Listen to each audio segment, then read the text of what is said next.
예, 오늘의 모닝 브리핑 시작하겠습니다. 미국의 경제 지표가 너무 잘 나오다 보니까 국채 금리 올라가고 금리 인하 쉽지 않겠다 이런 분석이 나오면서 매도가 나오는 그런 요인으로 작동을 했고요. 그리고 또 AI 관련해서 계속해서 좀 과장된 거 아니냐 이런 주장들이 제기가 됐거든요. 오늘은 또 오라클 매도 의견 나오는 그런 보고서까지 겹치면서 또 시장에 어떤 어려움을 주는 그런 요인으로 작동을 했고요. 우리 증시는 삼성전자, 네이버로 이제 지수 방어를 하긴 했는데 전체적으로는 하락 종목 수가 많은 날이 계속 이어지고 있잖아요. 특히 이제 코스닥 같은 경우는 계속 고전했는데 그나마 어제 외국인들이 순매수로 전환했거든요. 오늘도 외국인들이 매수를 계속 해줄지 코스닥 시황상 상당히 중요한 날이라서 이런 부분들도 살펴봐야겠습니다. 미증시는 3대 지수 전부 하락했고 금리가 올라가다 보니까 중소형 업종 지수인 러셀 2000 지수는 또 1% 가까이 하락하는 이제 그런 모습을 보였거든요.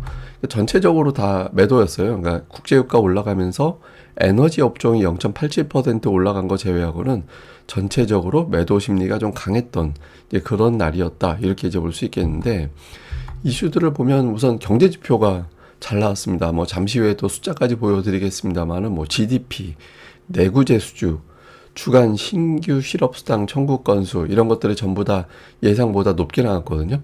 그러니까 금리를 올리는 그런 이유가 됐죠. 아무래도 지표가 잘 나오다 보니까 금리 인하를 단정하기는 어려워질 것 같다. 그래서 오늘 밤에 나오는 PC 물가가 어떻게 나오는지를 봐야겠구나. 이 물가가 어떻게 나오는지 봐야 일단 매수할지 여부를 가늠하겠다. 이렇게 이제 투자자들이 신중함으로 돌아섰습니다. 그러니까 금리가 올라가니까 일단 매도는 나오는데 매도 나오면 누군가 사줘야 시장에 보합이 되든가 플러스가 나잖아요. 근데 PC 보기 전까지 매수하기는 어렵다. 이렇게 투자자들이 보면서 전체적으로 좀 밀리는 이제 그런 모습을 보였고 연준 인사들도 계속 신중합니다. 어제에 이어서 오스틴 굴스비 오늘도 이제 발언을 이어갔는데 인플레이션이 2%로 가고 있다. 이런 경로 확인 없다면 선제적으로 금리 인하하기 어렵다. 이런 메시지를 내놨고요. 제프 슈미드 같은 경우도 여전히 인플레이션 높고 고용 지표 최근에 약간 냉각되긴 했지만 아직까지는 균형에 가깝다. 이런 메시지를 남기면서 금리 인하를 적극적으로 할 필요성은 없다. 이런 취지로 해석되는 거잖아요. 그래서 연준 인사들의 계속된 신중론 이런 부분들도 조금 투자자들이 경계하게 되는 그런 이유로 작동을 했습니다. 그리고 여기에 이제 또 미국 예산안이 아직 확정이 안 됐죠. 근데 보통 이제 과거에는 셧다운 되거나 말거나 어차피 단기적인 이벤트로 투자들이 많이 생각을 했거든요.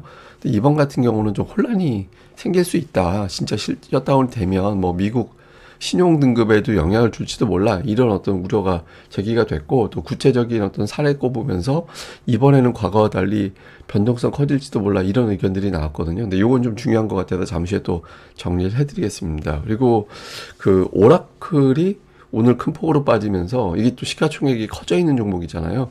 그러니까 투자 심리에 일부 영향을 줬는데 그 레드번이라는 곳에서 오라클이 클라우드 시장 수주 되게 많이 하고 했는데 이거 너무 과도하게 평가되어 있는 것 같다. 사실 몇몇 그 집중적으로 수주받은 거지 광범위하게 수주받은 건 아니잖아. 그러니까 몇몇 기업들의 수주받은 걸 마치 이 기업이 엄청나게 고성장하고 이렇게 된 것 같이 과하게 평가된 것 같다라고 하면서 매도 의견. 예, 목표 주가도 175달러. 그러니까 지금 주가보다 한 40% 빠진다고 본 거예요. 이렇게 되면서 그러면 AI에 대해서 너무 과도하게 또 생각한 건가? 이런 또 우려를 자극하게 됐고 이게 또 이제 시장에 일부 좀 영향을 준 걸로 보여집니다. 근데 경제 지표가 너무 좋았어요. 그러니까 GDP가 2.5%, 그러니까 GDP는 참 3.8% 나오고 그리고 내구재 수주가 2.5% 나오고 실업수당은 21만 8천 건 나왔는데 GDP는 예상치가 3.3이었거든요. 근데 3.8이 나와버렸고 확정치인데 내구재 수주 같은 경우는 마이너스 0.5 예상했는데 2.5가 나왔습니다. 그러니까 내구재라는 건 한 번 바꾸면 되게 오래 쓰는 거 있잖아요. 그러니까 이제 경제가 안 좋으면 이거 수주가 늘어나기가 쉽지 않거든요. 그러니까 굳이 지금 안 바꿔도 되잖아. 이렇게 되니까. 근데 경제가 괜찮으면 내구재 수주가 늘어나요. 예, 근데 지금 내구재가 마이너스 성장할 줄 알았는데 플러스 성장을 해버렸잖아요. 그래서 미국 경제가 되게 강하구나 이렇게 보여진 거고 사실 GDP는 약간 왜곡된 측면도 없지는 않습니다. 왜냐하면 이건 수입이 줄어들면 늘어나요. 근데 최근에 관세 이슈 이런 것들 때문에 수입이 좀 줄었을 거잖아요. 그러면은 국내 총 생산이기 때문에 이 용어 자체가 수입이 줄었으니까 국내에서 생산하는 게 늘어났겠지 이렇게 보거든요. 그러니까 이거하고 최근에 데이터 센터 투자가 엄청나게 늘어나다 보니까 그 영향으로 지금 증가된 걸로 보여지긴 하거든요. 근데 그걸 감안을 해도 3.8% 연율 3.8%면 굉장한 성장이잖아요. 그래서 근데 여기에 금리를 내린다고 이런 어떤 의구심이 제기가 된 거죠. 그래서 이 부분이 이제 국채 금리를 지표 나오고 나서 이제 국채 금리 한번 확 올라가고 그다음에 연준 인사들 발언 전해지고 하면서 계속해서 이제 금리가 이제 올라가는 그런 모습을 보였습니다. 다만 이제 12시 넘어가면서부터 금리가 빠졌잖아요. 이건 어제 제가 말씀드렸던 거.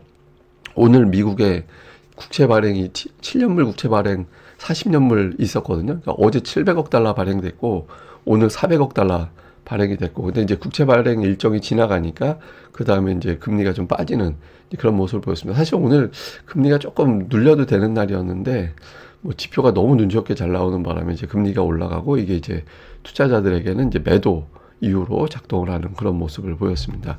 그 다음에 이제 또 하나는 미국에서 최근에 이제 셧다운 논란 있잖아요. 이게 과거와 좀 다를 것 같다.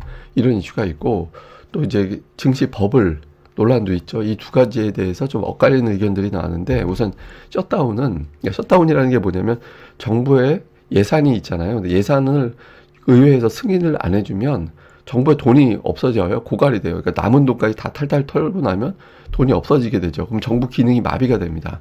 근데 보통 이렇게 되면 임시 예산안 편성하거나 한 며칠 셧다운 되게 뒀다가 결국엔 다시 또 예산안 편성해주고 이렇게 돼서 그냥 일시적인 요인으로 지나가게 되거든요. 근데 오늘 이제 로이터에서는 예전과 좀 다를 것 같다. 왜냐하면 정부의 지표 발표가 지연될 수 있다라는 거예요. 이 해당되는 부서에 급여 지급이 안 되고 공무원이 업무를 스탑하게 될 거기 때문에 지표가 제때 발표가 안 될 수도 있게 되는데 최근에 금리나 이거의 중요한 데이터가 인플레이션 상황 뭐 이런 건데 이거 데이터를 모르게 된다. 이렇게 되면 투자들이 혼란해질 수 있고 또 선물 옵션 포지션 보고서도 지연될 수 있다라는 거예요. 그리고 이제 증권거래위원회 같은 경우는 시장 감독을 못하게 되는 그런 상황이 연출이 돼서 좀 혼란함이 이제 끼칠 수 있다. 이런 뉴스들이 나오거든요. 근데 이게 사실 셧다운 나올 때마다 뭐 계속 이번엔 달라 뭐 이런 뉴스 나오긴 하는데 어쨌든 이번에는 좀 설득력이 있죠. 예, 이제 지표를 모른다? 이거 지금 상황에서는 굉장히 좀 부담이 될 수 있으니까. 근데 이제 반면에 이제 또 버블론에 대해서는 예전과 다르다. 이제 예전과 다른 건 기업들의 어떤 내실이 달라졌다라는 거예요. 그러니까 부채 비율이 낮아졌기 때문에 또 기업들의 이익 변동성, 실적 변동성이 이전보다는 그렇게 크진 않아서 갑작스럽게 실적이 확 나빠지거나 또 나빠졌을 때 기업들이 못 버티거나 이러진 않는다라는 겁니다. 그리고 또 고정 비용이 좀 줄어들었고 뭐 AI라든가 규제 완화 이런 것들 때문에 효율성이 늘어나서 기업들의 실적이 뭐 갑자기 확 나빠지고 그런 상황으로 가지는 않는다라는 거예요. 그래서 이전에 막연하게 그 이전 잣대로 지금 버블 이런 거 이야기할 때가 아니라 새로운 기준이 필요한 시기라고 본다. 뭐 이런 식의 어떤 주장도 나왔습니다. 그래서 일단 셧다운 버블에 대해서 좀 엇갈린 그런 의견도 있다. 이렇게 이제 설명드렸고, 그 다음에 이제 대형주 중에서는 엔비디아하고 애플이 올랐습니다. 애플은 이제 아이폰 판매가 호조세 보이고 있다라는 점 때문에 올라간 거죠. 그 외에는 뭐 금융주가 좀 올라간 게 있었고, 대체로 좀 부진했는데 테슬라가 좀 많이 빠졌잖아요. 그러니까 8월 유럽 판매가 22% 줄었다. 근데 이게 전기차가 줄어든 게 아니거든요. 그러니까 전체적으로 전기차 등록 대수는 거의 30% 가까이 증가했는데 테슬라만 저런 거예요. 그래서 테슬라 경쟁력이 좀 약해졌구나 이렇게 이제 평가되면서 밀렸고, 그다음에 IBM이 오늘 많이 올라갔는데 양자 컴퓨터 테스트 보도했다 이제 이런 보도, 그러니까 HSBC와 양자 컴퓨터 관련된 어떤 시험에 이제 의미 있는 결과를 낸 것 같다. 뭐 이런 식의 어떤 보도가 나오면서 올라갔고, 인텔은 뭐 계속해서 애플과 협력 추진, 뭐 지분 투자 이야기하는 거죠. 이런 보도가 나오면서 이제 올라갔고, 에너지주는 국제유가 올라가면서 이제 강세를 보이는 그런 모습을 보였습니다. 이게 양자 컴퓨터나 뭐 양자 이런 거 얘기하는 것도 재밌는데 이게 좀 주식 방송이니까 제가 얘기를 못 하겠다. 저는 다른 방송도 좀 하고 싶어요. 뭐 음식 만드는 거랑 이런 이제 물리적인 이야기 하는 것도 되게 재밌는 게 많아서 주식시장도 연계도 되고 한번 나중에 날 잡아서 한 번은 하고 싶은데 뭐 하여튼 기회 보겠습니다. 그리고 계속 제가 이번 주 들어서 보여드리는 건데 미증시는 9월 들어서 후반부 들면 좀 이제 약해지는 그런 경향성이 있다라고 말씀드렸잖아요. 근데 구체적인 날짜별로 보면 21일부터 26일까지 평균적으로 매일 하락합니다. 예, 이런 어떤 징크스가 좀 있어요. 그래서 왜 20일 넘어가면 미증시가 이렇게 약해지지? 이렇게 이제 통계적으로 보면 원인은 제가 8월 말에 올려드렸던 거 다시 올려드릴게요. 연기금과 뮤추얼 펀드가 분기 말 포트 재조정하는 그런 기간으로 들어가고, 그러니까 재조정한다라는 건 먼저 차익 실현부터 하거든요. 또는 이제 매도부터 하고, 그다음에 회계말 앞두고 리밸런싱, 포트폴리오 갈아치우기, 그다음에 이익 확정하기 위한 어떤 매물이 나오게 되는 게 있고, 그다음에 개인 투자자들 시장 참여율이 최저로 내려갑니다. 예, 이렇게 내려가는 데다가 또 어닝 시즌 앞두고 자사주 매입, 그러니까 이제 실적 발표 직전에 자사주 매입을 금지하거든요. 너무 실적 좋을 거 미리 알고서 사들이면 안 되잖아. 이렇게 되면서 이걸 금지시킵니다. 그러니까 수급이 좀 빌 때예요. 그러니까 이런 것들이 겹치면서 악재에 민감해지고 또 그걸 활용하고, 그러니까 이런 움직임이 있거든요. 그래서 아마 이번 달에도 그런 게 며칠 나오는 건데, 다만 9월 직전까지 추세가 원래 약세장이다라는 9월 추세가 상당히 좋았잖아요. 그래서 이번 같은 경우도 이렇게 이전같이 쭉쭉 빠지기보다는 이제 뭐 빠졌다가 또 반등했다가 빠졌다 반등했다 해서 조금 이전보다는 양호할 걸로 보여지는데, 어쨌든 그러니까 미국은 시기적으로 9월에 좀 후반부에 좀 부진했다, 이런 점도 우리가 기억을 해둬야 될 것 같습니다. 자, 우리 증시는 이제 주봉으로 보면 어쨌든 코스피가 4주 연속 9월 들어서 한 주도 빠지지 않고 계속 올라가는 그런 추세가 나오고 있거든요. 근데 이제 중형주 지수가 문제예요. 예, 그러니까 중형주 지수가 계속해서 흘러내리는 이제 그런 모습들이 나오고 있잖아요. 그러니까 이게 근데 되게 중요한 게 지금 21선까지 빠져 있는 상태라서 이 선에서 돌릴 수 있느냐. 오늘 이제 이 중형주 지수가 돌아서는 게 상승 종목 수가 늘어나는 그런 신호로 보면 되고, 또 중형주 지수에 많이 포진해 있는 게 이제 증권주 이런 것들이거든요. 그래서 정책에 대한 기대감은 아직 남아 있느냐, 아니면 이게 좀 훼손되기 시작하느냐, 이것도 평가해 볼 수 있거든요. 그래서 코스피 이외에 중형주 지수가 어떻게 돌아가는지, 특히 저 21선에서 이제 버텨지는지, 이 부분 좀 상당히 중요하게 좀 봐야 될 것 같고요. 근데 일단 중형주 지수 수급을 보면 최근에 좀 깨지긴 했어요. 개인만 매수하고 외국인 기관이 동반해서 매도하는 그런 움직임들이 나오고 있잖아요. 연기금도 역시 4일 연속해서 매도하고 있고, 그러니까 수급 자체가 별로 안 좋은 편이긴 한데, 어쨌든 이러나 저러나 오늘 또는 다음 주 초까지 중형주가 돌아서는지 여부가 상당히 중요한 이제 그런 평가 기준이 될 것 같고요.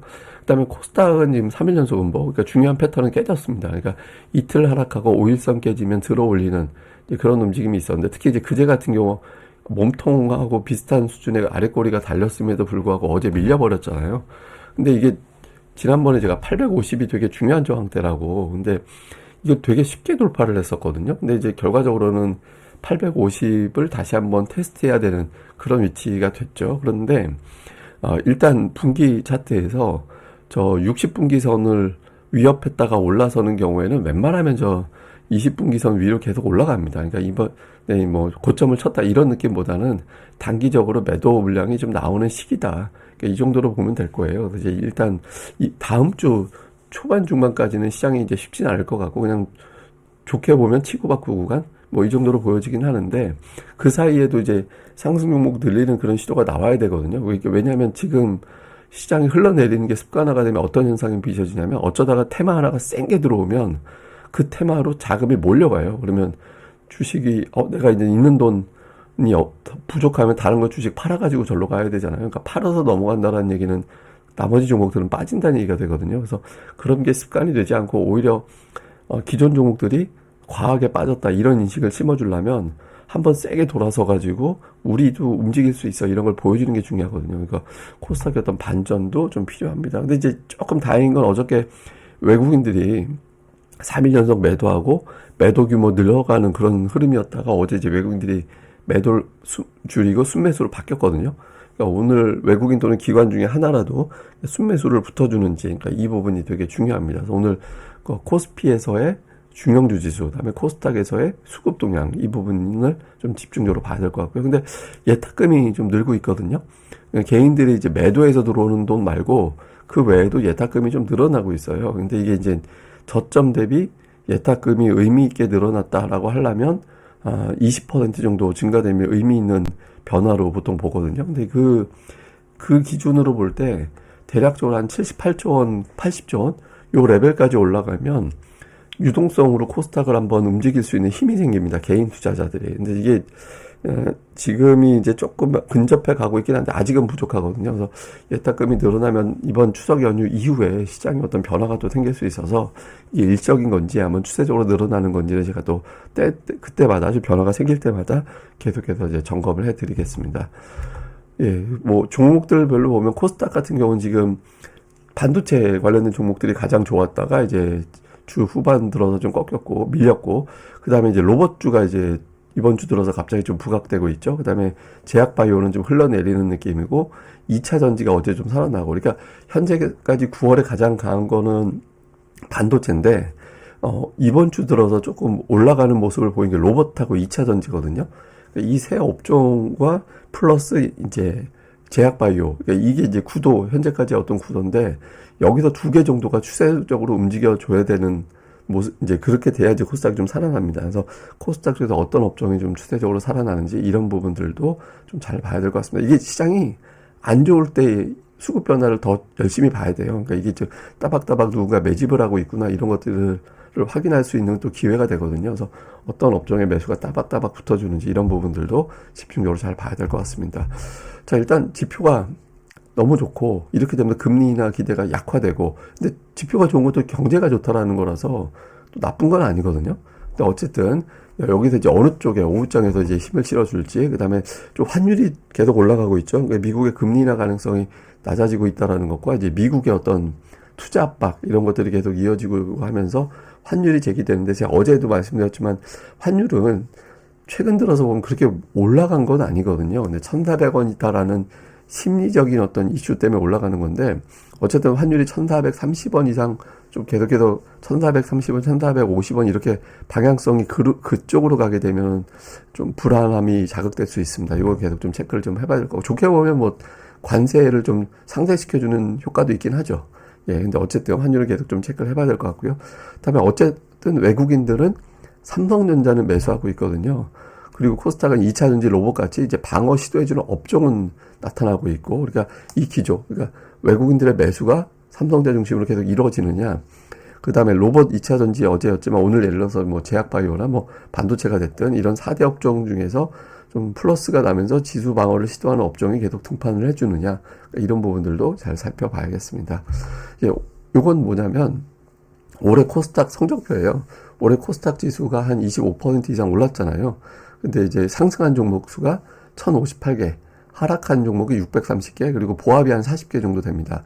그리고 이제 코스닥 시장에서 지수보다 많이 올라간 종목은 488개, 지수보다 그러니까 덜 올라갔거나 아예 하락해서 지수 수익률보다 하회한 종목은 1280개. 예, 이렇게 돼 있고, 종목당 평균 수익률은 18.9%라서 코스닥 지수 상승률보다 한 6, 7% 정도 낮아요. 그래서 올해 전체적으로 보면 차별화 장세가, 원래 차별화 장세가 있긴 한데, 올해 같은 경우도 차별화 장세가 더 두드러지구나, 올해도 좀 두드러지게 나타나고 있구나라는 걸 보여주거든요. 그래서 뭐 계속 말씀드리지만, 이번 조정 사이클 지나가면 또 이제 주도주 장세로 바뀔 건데, 이렇게 또 기회가 되기도 하거든요. 이렇게 부진할 때가 또 기회가 되니까 좋은 종목들 또 이럴 때 조금씩 좀 늘려두는 그런 기회로 삼아두는 것도 필요해서 매일 이제 업종별 수급 변화, 이런 종목들 수급 변화 계속해서 챙겨 보시는 게 중요할 것 같습니다. 예, 또 하루 잘 보내시고요. 저는 다음에 뵙겠습니다. 이 방송 구독하기와 좋아요, 꼭 부탁드립니다. 감사합니다.